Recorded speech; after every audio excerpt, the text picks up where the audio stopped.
Hello guys, welcome to my channel. Today, I will show you how to fix the finals login failed. Method 1. Verify integrity of game files. On Steam Library, right-click on the finals, then select Properties.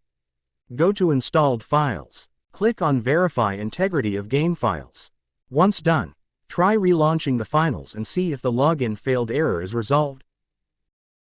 Method 2. Run game as administrator.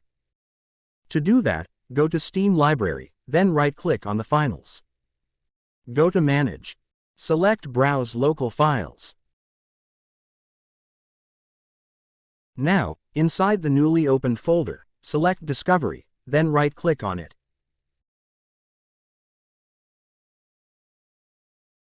Select Properties. Go to Compatibility section. Select Change Settings for all users. Now, tick the option to run this program as administrator. Click OK. Now, go back to Steam and try relaunching the finals and see if the login failed error is fixed.